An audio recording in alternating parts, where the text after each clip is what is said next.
The morning of May 10th, 1940, Squadron Leader Alan Deere rolled his Spitfire onto the grass runway at RAF Hornchurch and opened the throttle. The Rolls-Royce Merlin engine roared to life with a sound he had heard 1,000 times before, but something was different. The acceleration pushed him back into his seat with unexpected violence. The tail lifted almost instantly. At 65 knots, the Spitfire leaped off the ground and climbed at an angle that felt wrong, impossibly steep, as if someone had secretly replaced his aircraft with a different machine overnight. Deere leveled at 3,000 feet and pushed the throttle forward to maximum continuous power.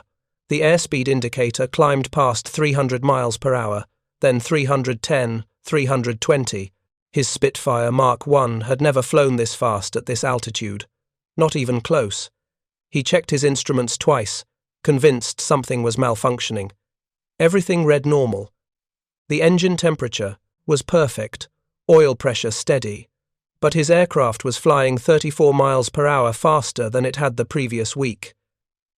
The only thing that had changed was the fuel. 2 days earlier, ground crews had drained the blue-tinted 87-octane fuel from every Spitfire and Hurricane at Hornchurch and replaced it with a new green-tinted fuel shipped from America. The pilots had been told this fuel would improve performance.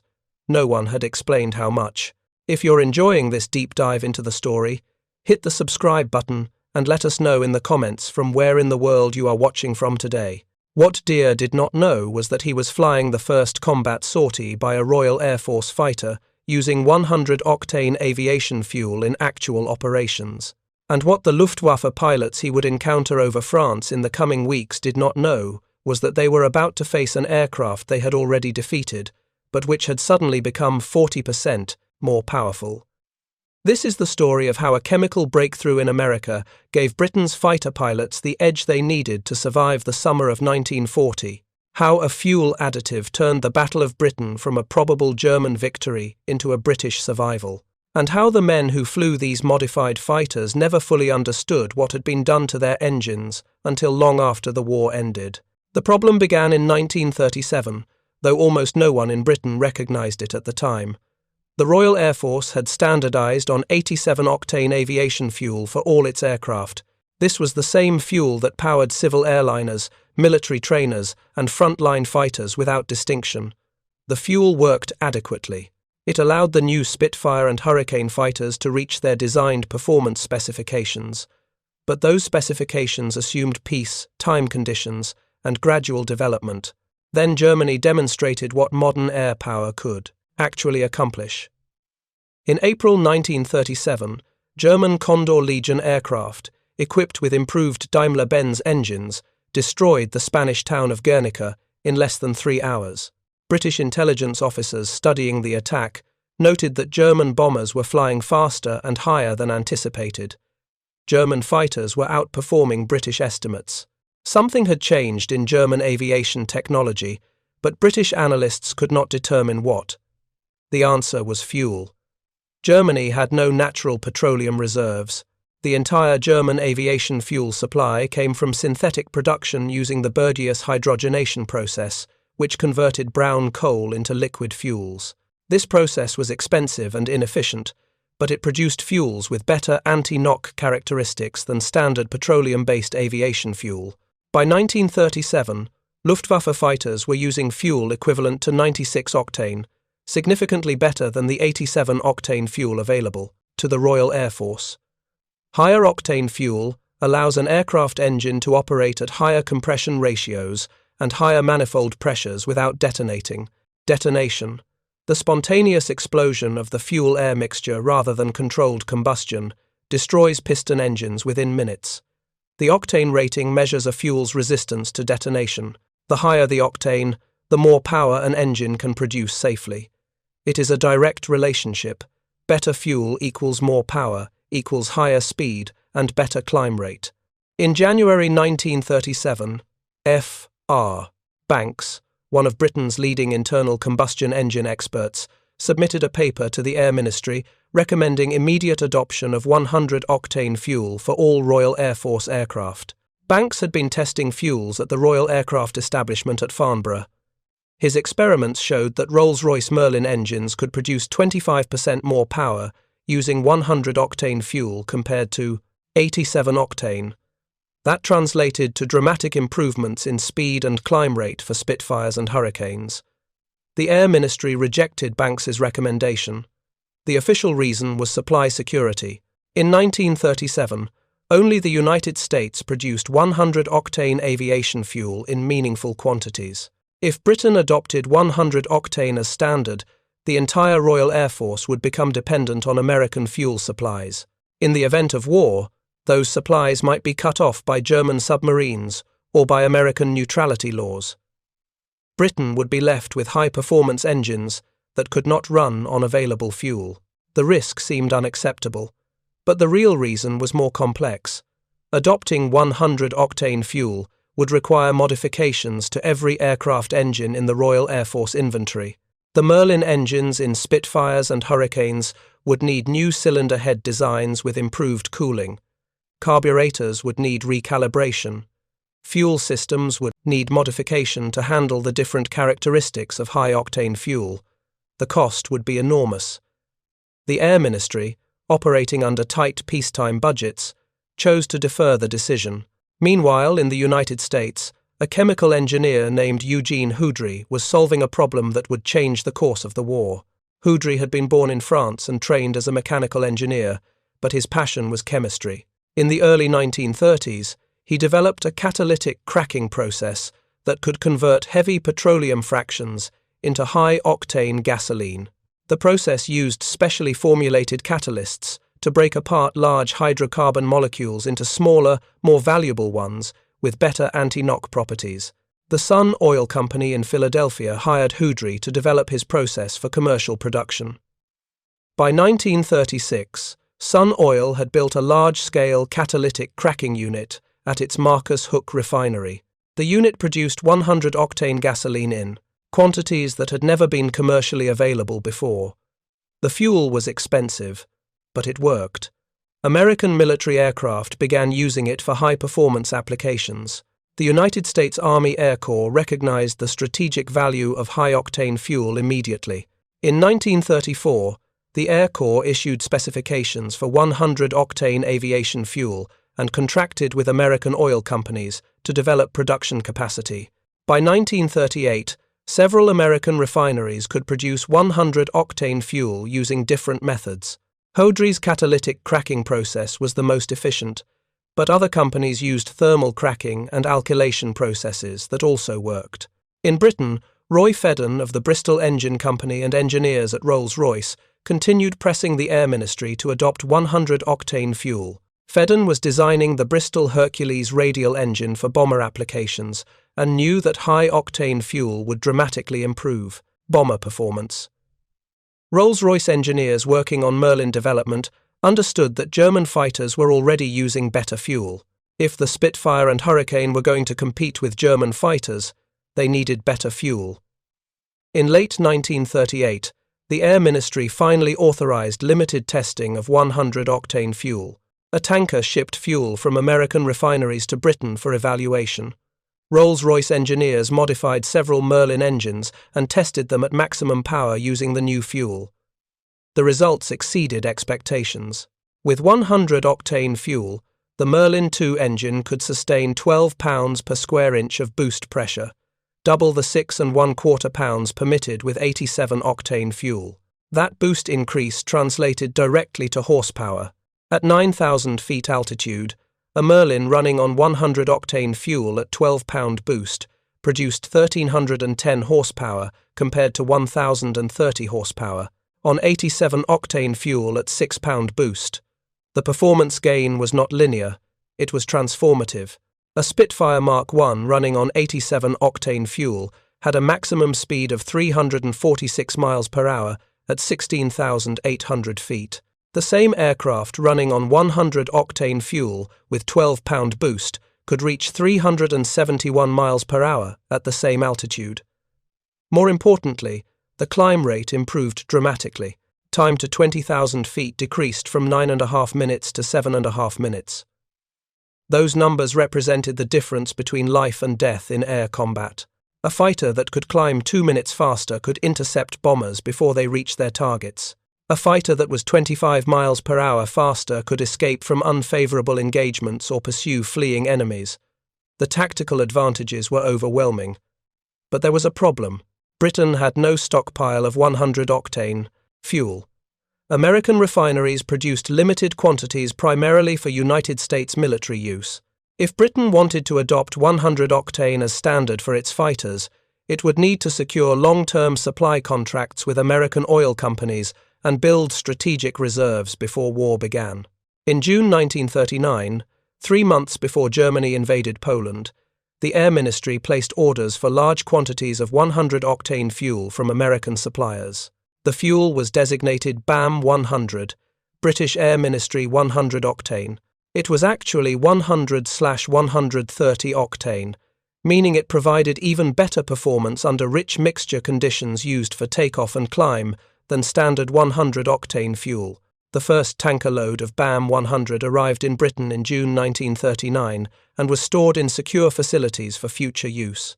The Air Ministry's plan was to stockpile sufficient fuel to convert 16 fighter squadrons and 2 bomber squadrons by September 1940. Then on September 1, 1939, Germany invaded Poland. Britain declared war on Germany 2 days later. The Air Ministry's carefully laid plans for gradual conversion to 100-octane fuel became irrelevant. The question was no longer whether to adopt high-octane fuel. The question was how quickly it could be done. The British government immediately contacted the United States, seeking increased fuel deliveries. President Franklin Roosevelt wanted to help Britain, but United States neutrality laws prohibited direct military assistance to nations at war. The Neutrality Act of 1939 required that all exports to belligerent nations be purchased on a cash-and-carry basis. Britain would have to pay cash for American fuel and transport it in British ships at British risk. This was actually advantageous. American oil companies could sell fuel to Britain without violating neutrality laws as long as Britain paid in advance and handled transportation. Several American refineries immediately increased 100-octane production. Sun Oil expanded its Marcus Hook facility. Standard Oil built new alkylation units at its Baton Rouge refinery. Shell expanded production at its refineries in California and Texas. By early 1940, American refineries were producing enough 100-octane fuel to supply both United States military needs and British requirements. But getting the fuel across the Atlantic was dangerous. German submarines began attacking British merchant shipping in September 1939. Tankers carrying aviation fuel were priority targets. The British Admiralty organised convoys to protect fuel shipments, but losses were significant. Between September 1939 and May 1940, German submarines sank more than 100 British merchant ships. The fuel supply chain was vulnerable. Meanwhile, Rolls-Royce engineers worked frantically to modify Merlin engines for safe operation on 100-octane fuel at 12-pound boost. The primary concern was cooling. Higher boost pressure and higher combustion temperatures placed enormous thermal stress on cylinder heads. The original Merlin II engine used open cylinder heads without thermal shielding. At 12-pound boost, these heads would crack from thermal shock within hours of operation. The solution was shrouded cylinder heads. Rolls-Royce engineers designed steel shrouds that fitted around each cylinder head, creating an air gap for improved cooling. The shrouds were not complex technology. They were simple formed steel parts that any machine shop could manufacture, but they had to be designed, tested, manufactured in quantities of hundreds of thousands, and installed on every Merlin engine in service. That process took months. In March 1940, the Air Ministry issued modification orders for all Spitfire and Hurricane fighters. Ground crews at every Royal Air Force fighter station received kits containing shrouded cylinder heads, installation instructions, and recalibration data for throttle linkages and boost pressure regulators. The modification took approximately 8 hours per aircraft. Squadrons rotated aircraft through maintenance in batches, ensuring some fighters remained operational, while others were being modified. The process was systematic but not instantaneous. Fighter Command operated more than 40 squadrons in March 1940. Each squadron had 18 to 24 aircraft. Modifying 600 aircraft took time. Some squadrons received modifications in late March, others waited until April or early May. The conversion was completed squadron by squadron, station by station, across southern England. Pilots received almost no briefing about what had been done to their aircraft. They were told that their engines had been modified to use high-grade fuel that would improve performance. They were told not to exceed 12 pounds boost pressure for more than 5 minutes at a time to avoid engine damage. They were told that using 12-pound boost would require additional engine maintenance. That was all. No one explained that their aircraft were now 40% more powerful than they had been a month earlier. The reason for secrecy was operational security. British intelligence knew that German agents operated in England. If the Luftwaffe learned that RAF fighters had been dramatically improved, they might delay offensive operations until German engines could be similarly upgraded. The Air Ministry wanted the performance advantage to remain secret as long as possible. On May 10, 1940, Germany invaded France, Belgium, and the Netherlands. The phony war ended. Spitfire and Hurricane squadrons stationed in France engaged Luftwaffe fighters over the advancing German columns. The results were immediate and shocking to both sides. RAF fighters that had been roughly equal to Messerschmitt Bf 109s in combat over France in April were suddenly superior in May. Spitfires could outclimb Bf 109s below 15,000 feet. They could sustain higher speeds in level flight. They could execute vertical maneuvers that had been impossible weeks earlier. German pilots reported their encounters to Luftwaffe intelligence officers. Something had changed with British fighters, but they could not determine what.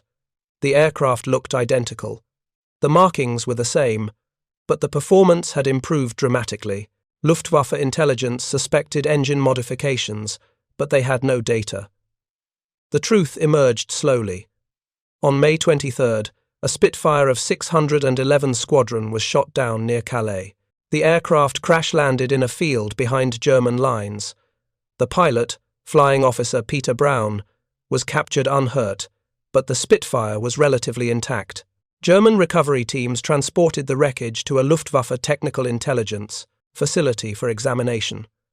German engineers methodically disassembled the Spitfire's Merlin engine. They found the shrouded cylinder heads immediately. They tested the fuel remaining in the tanks. The fuel was green-tinted rather than the blue-tinted fuel they had recovered from earlier Spitfire wrecks. Chemical analysis showed it was approximately 100 octane compared to the 87 octane fuel British fighters had been using. The Germans finally understood what had happened. Britain had upgraded its fighter fuel. The Luftwaffe Technical Intelligence Report concluded that 100 octane fuel gave British fighters approximately 25% more power at combat altitudes. This advantage would be decisive in sustained air combat. The report recommended immediate development of German 100 octane fuel and engine modifications to match British capabilities. But Germany's synthetic fuel production system could not be rapidly reconfigured. Upgrading German fighters would take months, possibly years. By that time, France had fallen. The British Expeditionary Force had evacuated from Dunkirk. Britain stood alone. The Luftwaffe prepared for its assault on England, Operation Eagle Attack, designed to destroy the Royal Air Force and clear the way for invasion. German intelligence estimated that Fighter Command operated approximately 600 fighters, mostly Hurricanes with some Spitfires. The Luftwaffe would attack with more than 1,300 fighters and 1,800 bombers. The numerical advantage seemed decisive. What German planners did not fully understand was that every single one of those 600 British fighters now ran on 100 octane fuel. The performance advantage that had surprised Luftwaffe pilots over France in May was now standard across the entire Royal Air Force Fighter Command. The tactical situation had fundamentally changed, but German strategy had not accounted for it. On July 10, 1940, the Battle of Britain officially began. Luftwaffe bombers, escorted by Messerschmitt Bf 109s, attacked channel convoys and coastal targets. RAF fighters intercepted. The air combat that followed demonstrated the impact of 100 octane fuel in ways that would take historians decades to fully appreciate. A typical engagement looked like this. Luftwaffe bombers flying at 15,000 feet, escorted by Bf-109s at 18 to 20,000 feet. RAF radar detected the formation 40 miles from the English coast. Fighter Command scrambled 3 squadrons, Spitfires to engage the escorts, Hurricanes to attack the bombers. The Spitfires climbed at maximum rate, using 12-pound boost continuously.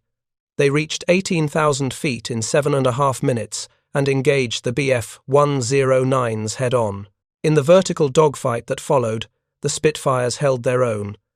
They could match the Bf-109's climb rate below 20,000 feet. They could sustain tighter turns without stalling. Most critically, they could break off engagements and dive away at speeds the Bf-109s could not match. The 100-octane fuel did not make the Spitfire invincible, but it made the aircraft competitive in ways it had not been before. The Germans noticed. Luftwaffe pilots reported that British fighters seemed faster and more aggressive than in previous encounters. Squadron commanders requested better aircraft and better tactics, but the fundamental problem remained unsolved. German fighters were using 87-octane B4 fuel. British fighters were using 100-octane BAM fuel. That 13-point octane difference translated to approximately 300 horsepower at combat altitudes. The statistical evidence was clear. In May 1940, during the Battle of France, RAF fighters achieved roughly equal exchange rates against Luftwaffe fighters. 1 British fighter lost for every German fighter destroyed. By August 1940, during the height of the Battle of Britain, RAF fighters were achieving exchange rates of approximately 2 German fighters destroyed for every British fighter lost. Multiple factors contributed to this improvement, including radar direction, fighting over friendly territory, and improved tactics. But the single largest factor was engine performance enabled by 100-octane fuel. Air Chief Marshal Hugh Dowding, commander of Royal Air Force Fighter Command, understood this perfectly. In September 1940, after the worst of the daylight bombing had ended, Dowding submitted a confidential report to the Air Ministry, analysing factors that had contributed to Fighter Command's survival. He listed 3 critical elements. First, the skill and determination of British pilots. Second, the effectiveness of radar-directed interception. Third, and this is a direct quote, the availability of 100-octane fuel, which allowed our fighters to meet the enemy on equal terms despite being outnumbered. Dowding's report was classified secret and remained unpublished for decades. Most histories of the Battle of Britain did not mention fuel octane as a significant factor until archives were opened in the 1970s and 80s. Even pilots who flew Spitfires and Hurricanes in 1940 often did not realize how much 100-octane fuel had contributed to their survival. They knew their aircraft had been modified in March and April. They knew performance had improved, but the full extent of the advantage remained unclear. Squadron leader Douglas Bader, one of the most famous RAF pilots of the Battle of Britain, flew Hurricanes throughout the summer of 1940. In his post-war memoirs, Bader wrote extensively about tactics, leadership, and combat techniques. He mentioned fuel exactly once, in a footnote, stating that improved petrol had increased his Hurricane's speed by 20 or 30 miles per hour. He considered this improvement less important than constant speed propellers, which had also been introduced in early 1940. But constant speed propellers and 100-octane fuel worked together to transform the Spitfire and Hurricane from adequate fighters into war-winning aircraft. The constant speed propellers allowed pilots to maintain optimal engine RPM at all airspeeds and altitudes. The 100-octane fuel allowed engines to operate at power settings that would have destroyed them months earlier. Combined, these modifications increased fighter performance by approximately 35 to 40% compared to Battle of France standards. The Luftwaffe never closed this performance gap. German synthetic fuel production could not produce 100-octane in significant quantities until late 1943. By that time, Germany was fighting on multiple fronts and lacked the industrial capacity to retrofit existing aircraft engines. Some late-war German fighters used C3 fuel, approximately 96-octane, which provided modest performance improvements. But German fighters never achieved parity, with Allied aircraft running on 100-octane or the even better 150-octane fuel introduced in 1944. The story of 100-octane fuel illustrates a fundamental principle of modern warfare. Technological advantage does not come from single breakthrough weapons. It comes from systematic improvements across multiple systems working in combination. 100-octane fuel by itself would have been useless without engines designed to exploit it. Modified engines would have been useless without fuel to run them. Faster fighters would have been useless without radar to direct them to targets and skilled pilots to fly them. Victory came from integrating all these elements into a coherent system. American oil companies produced more than 45 million gallons of 100-octane aviation fuel for Britain between June 1939 and December 1940. That fuel crossed the Atlantic in tankers that faced constant submarine attack. Dozens of tanker crew members died delivering fuel that would never be credited in official histories. The fuel arrived at British ports and was distributed to forward airfields by truck convoys that operated under blackout conditions. Ground crews pumped the fuel into aircraft, often while under air attack. None of this made headlines.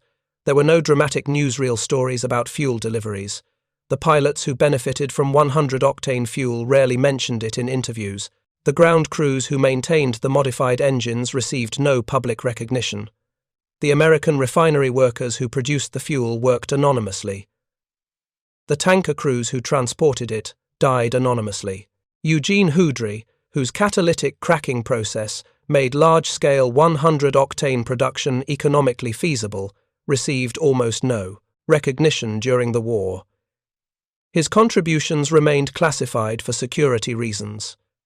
After the war, histories of the Battle of Britain focused on pilots, aircraft, and tactics. The famous quote from Winston Churchill, "Never in the field of human conflict was so much owed by so many to so few," celebrated the RAF pilots who flew the fighters.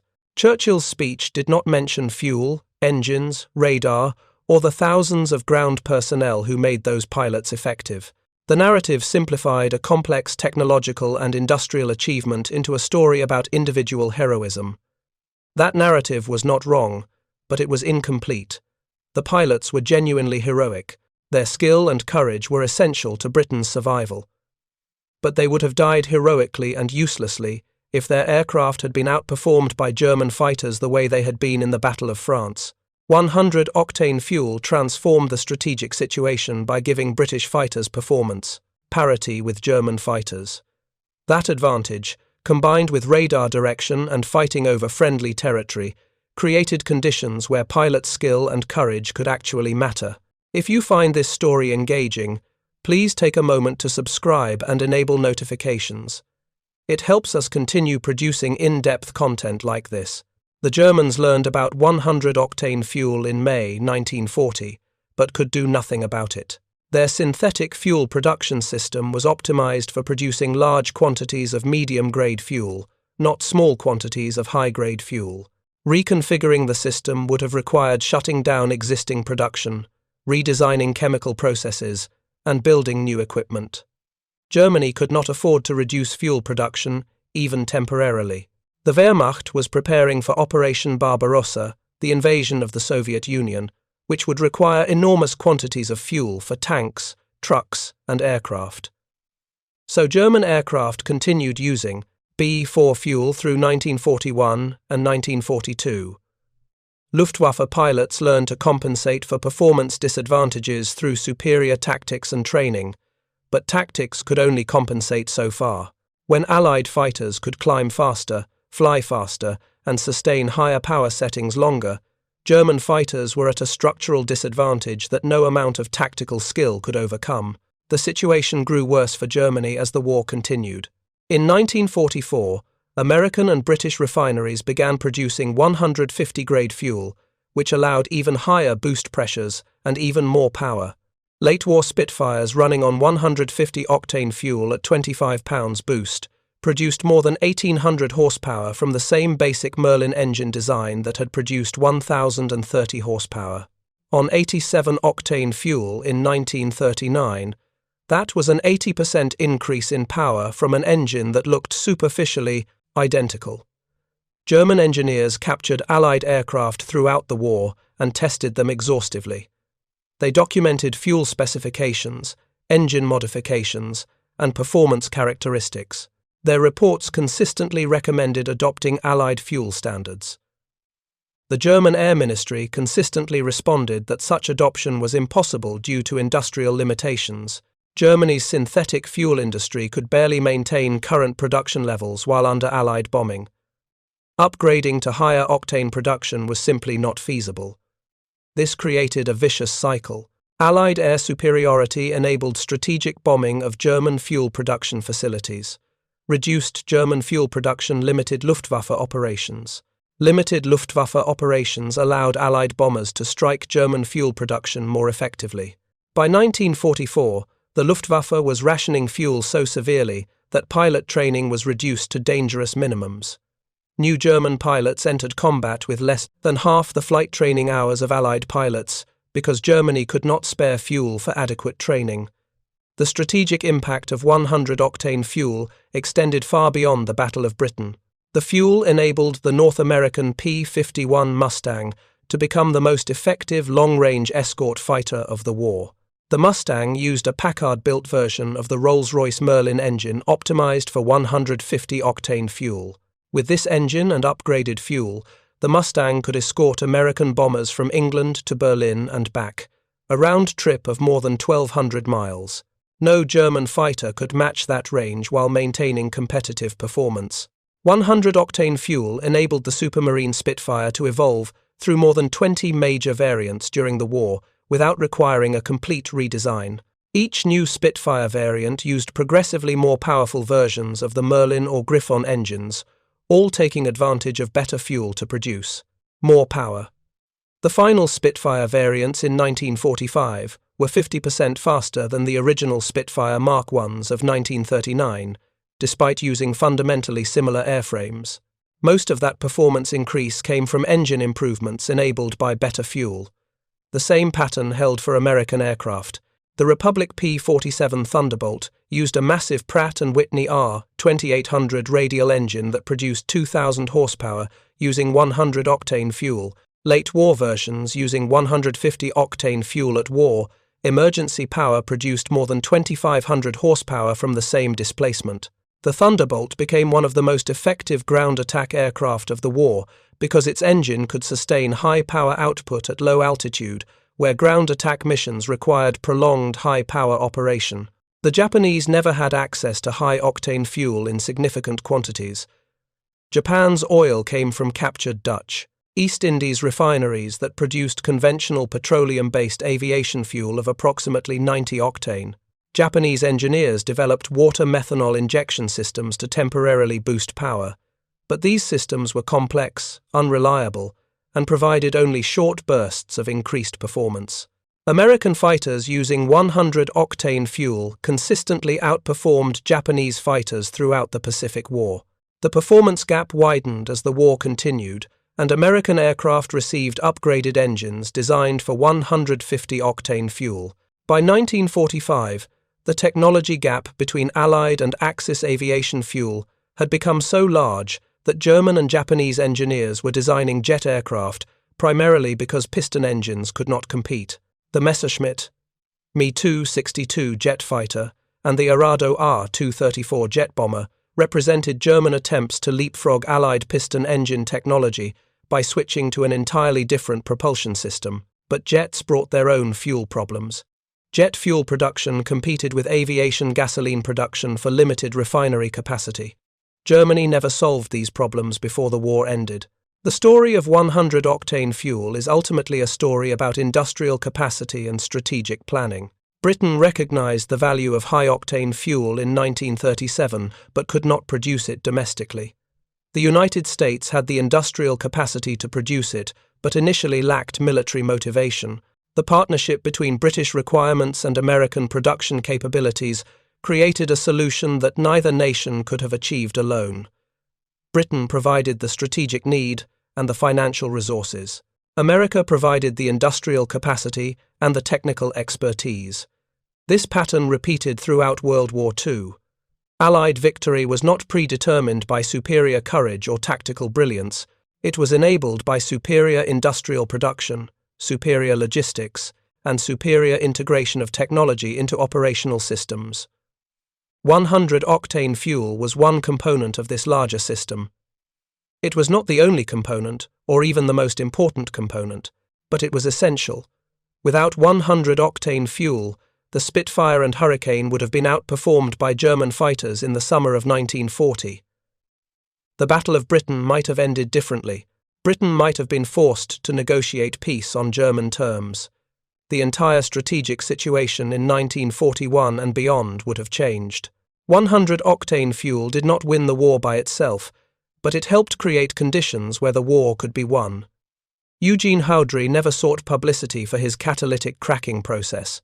He continued working as a chemical engineer throughout the war and afterward. He held more than 100 patents related to petroleum refining and catalysis. His work contributed to numerous industrial processes beyond aviation fuel production. He received awards from chemical engineering societies, but remained unknown to the general public.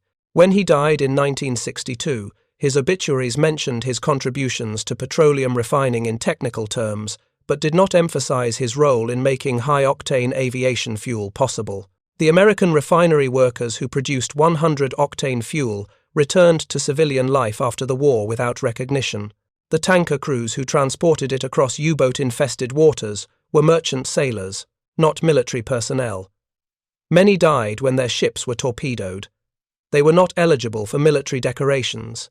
Their names do not appear on war memorials. The fuel they transported is not displayed in museums. The Royal Air Force ground crews who installed shrouded cylinder heads and recalibrated engines in March and April 1940 received no medals for that work.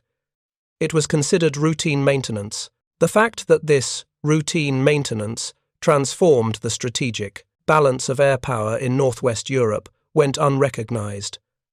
These mechanics did not know they were participating in one of the most important technical modifications of the war. They were just following technical orders from Rolls-Royce. The RAF pilots who flew Spitfires and Hurricanes in the Battle of Britain knew their aircraft performed better than they had in France, but most never understood why. Some attributed the improvement to constant speed propellers. Others thought their aircraft had been somehow lightened. A few knew the fuel had changed, but did not appreciate the magnitude of the performance increase. The truth was too technical, too boring, too unglamorous to make good storytelling. And that is perhaps the most important lesson of the 100-octane fuel story. Wars are won by boring technical improvements that receive no publicity, and by anonymous workers who receive no recognition. The dramatic moments, the individual acts of heroism, the desperate last stands, all of these things matter. But they matter within a context created by industrial capacity, technical innovation, and systematic organization. The heroes who flew Spitfires in the summer of 1940 were genuinely heroic, but they would have failed without the chemical engineers in Philadelphia, the refinery workers in Baton Rouge, the tanker crews crossing the Atlantic, and the ground crews at British airfields who made sure those Spitfires could climb high enough and fly fast enough to matter. Thank you for watching. For more detailed historical breakdowns, check out the other videos on your screen now, and don't forget to subscribe.